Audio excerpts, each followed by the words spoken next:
Hey everyone, Mark here from Even Keel Pottery here in Shifnal in Shropshire. We've got a 2-for-1 today. We've got a double kiln reveal.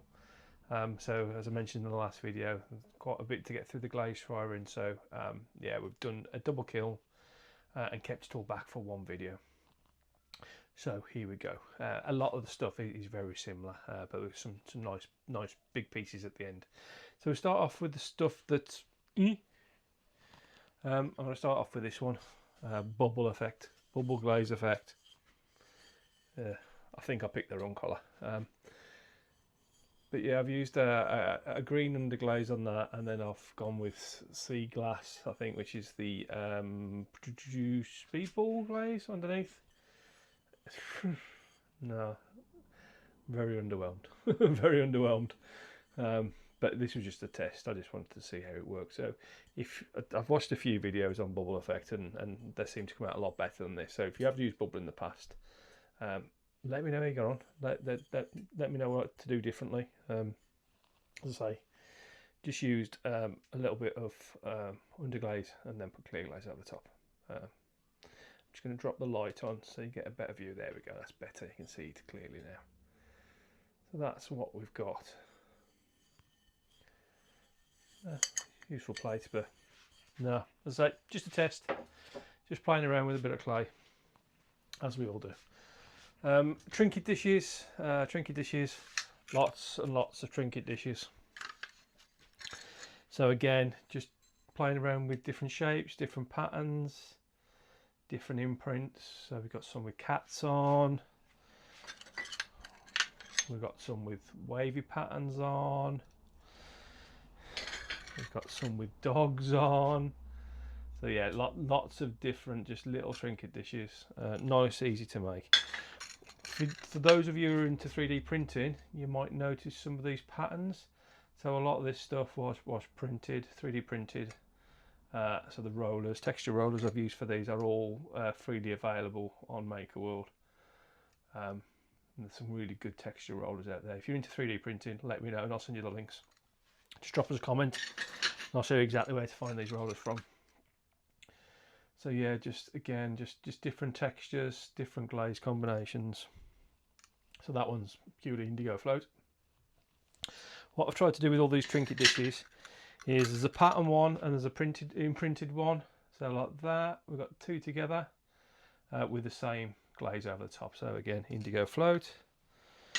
This one is rainforest, so this one's got the cat and the dog together. And again, just a little imprint of some, like a meadow field.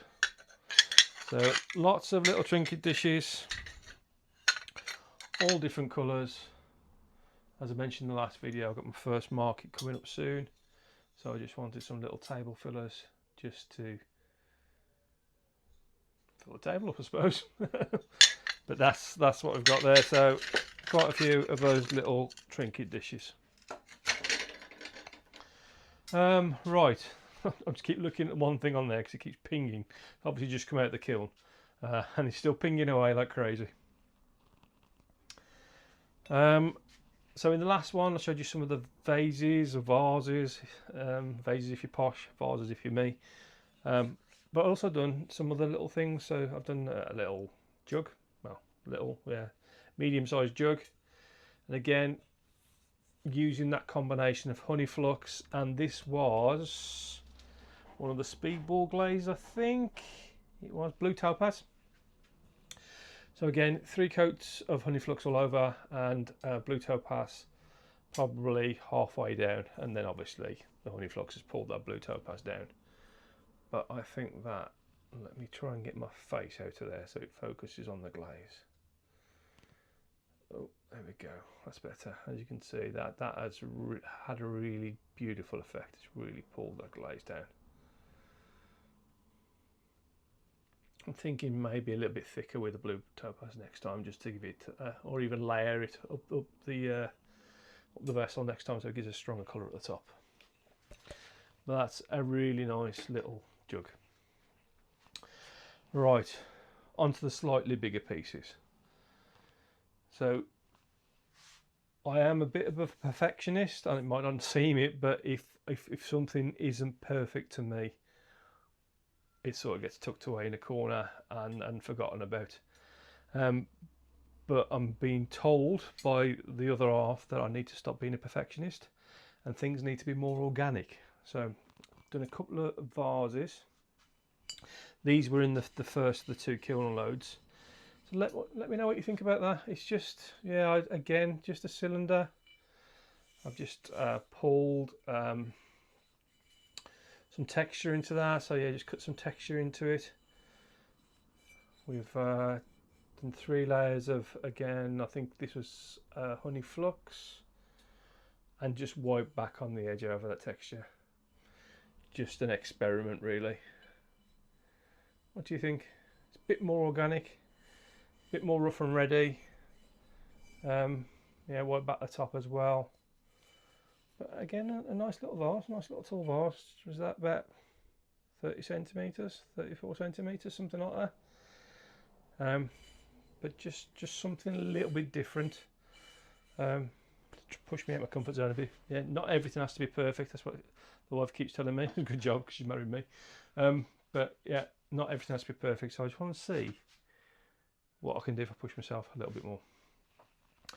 Another vase for this one. You might have seen this on the shelf on some previous videos. Hasn't really worked how I wanted it to. I might think about reglazing this, but yeah, I used some of the satin mats for this. Some of the Amaco satin mats. So, what do you think?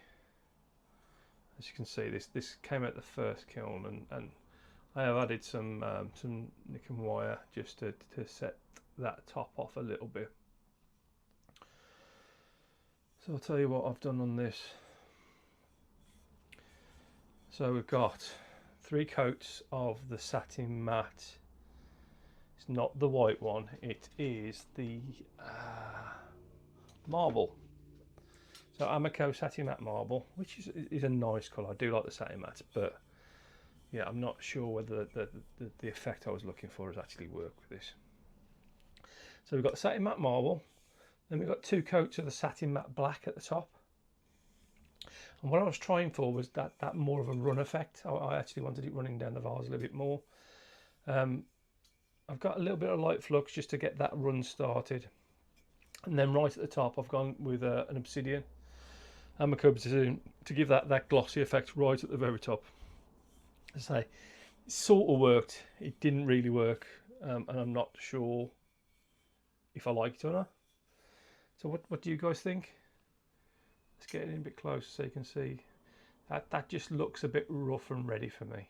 But yeah, I don't know. I don't know whether to just to reglaze it, stick it back in with something else over the top. Let me know your opinion. Let me have suggestions. I don't know. What do you guys think?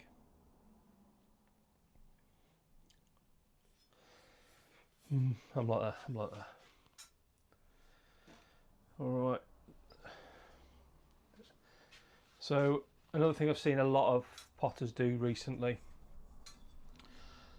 is use glaze chips. I've seen lots of glaze chips, and so I've started collecting glaze chips and doing the same thing. And this is my attempt. I do like it. It is my colours. The problem I've got with this bowl is my Amaco snow has gone a bit weird, and it's gone really thin and patchy, and I don't know why. I have got a new tub, so I might just switch to the new tub. But yeah, the tub I'm using, there's only a little tiny bit left anyway, but it has gone really patchy. But this is what I've got. Again, I don't know if the camera's going to pick up these colours. But you can see there's lots of dark flowing colours in there. With I don't know if you can see it on the camera, but there's bright chips. Let me try and get that focused a little bit better. There's lots of bright colours coming out of the darkness, so I do like that effect we've got with those chips. Lots of really nice colour chips in with the darkness, but the white is just a little bit washy for me. Yeah, I really wish I'd have put a foot on as well, but again, this is just all experiments, and it's not going to work first time. But yeah, just I do like the way those glaze chips have flowed together, and we've got individual dots of colour in that darkness. I do like that effect, so I'll be trying that again. Yeah, but that's it's a really good effect. I think I saw that from Jeannette at Far Forest to begin with. And Jeannette features a lot on today's videos because this next glaze combination, this last big piece I've got, is one of Jeanette's. So it was a short she uploaded. I've got a completely different effect to what she got, but I still really like the effect. But this was a short she uploaded, probably last week or 2 weeks ago, that uses, I can never pronounce it, Bougainvillea, I think it is. Yeah, Bougainvillea, or whatever it's called. An iron luster along with running hot chowder. And I have to say, even though this has had a different effect to what Jeannette had in that video, I absolutely love it. Even though it keeps pinging on me, and I've got a feeling it might fracture at some point. I don't know why I feel it, but what do you think? Can't, let me just increase that light a little bit, because you can't really pick the pinks out until we've got some light on it. As I say, Bougainvillea, I think that's how you pronounce it. Then we've got chowder dots, so pretty much frozen pond, but different size dots, from tiny dots right the way up to big ones. And then there's 2 Bougainvillea, then 2 iron luster over the top, but we have got a completely different effect. But I absolutely love it.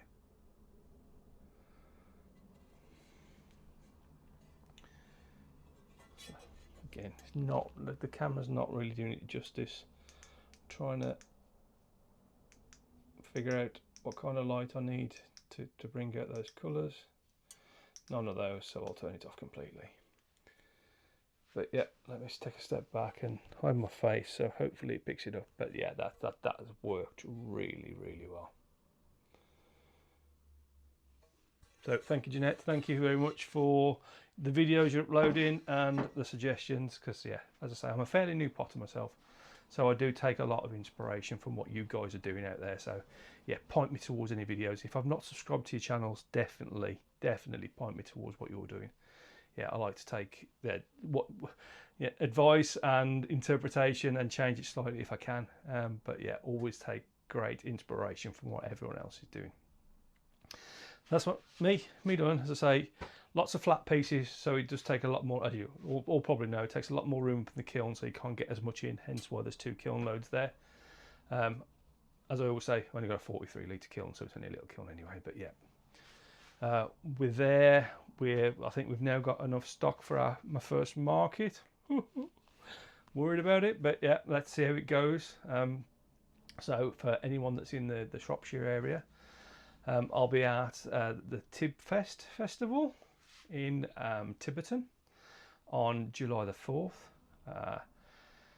Yeah, as I say, I'll have the stand there with my friend who does flower arrangements, and we'll also have the band there as well, so we'll be playing some live music around 7 o'clock, I think we're on, so we'll have the pottery there all day, and then the band later on. So it's going to be a bit of fun. So if you're in the Shropshire area and you're in or close to Whitchurch or that kind of area, we're in just north of Newport in Shropshire, in a place called Tibberton. Yeah, definitely check out Tibb Fest on the social medias. There's a lot going on, so come down and say hello if you are coming down. But that's me done. Thank you very much for tuning in again, guys. I am going to do some make videos at some point as well. I keep on saying that, but I end up just doing kiln unloads all the time. But at some point I will make some make videos. I'm probably going to do a glaze one, so yeah, if you're on the Skool app, I've been allocated 3 glazes, so we've got some greenware over the back there just drying out.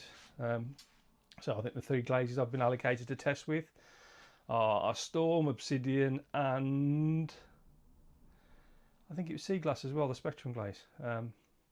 So completely chosen random by three members of the school, and we're going to do glazes without testing, just go for it and see what happens.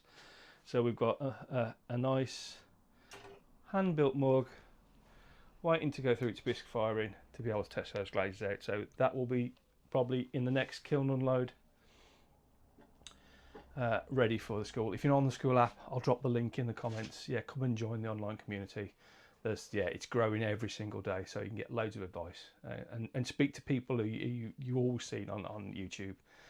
People like Made by Sousa and Jeannette at Far Forest and Sarah Hallam, Stokey Potter, and I can go on forever, but everyone is on that Skool app, so come and get some advice and join in the conversation.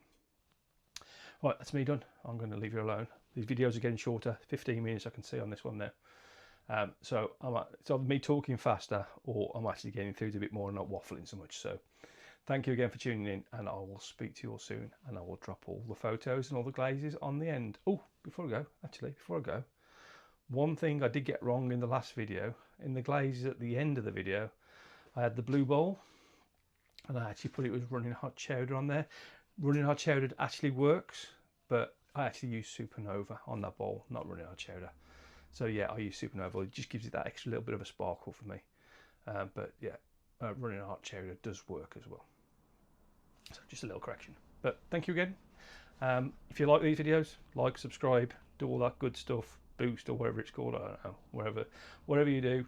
But thank you again for tuning in, and thank you for all your comments that keep coming forward. Cheers, guys. Speak to you soon.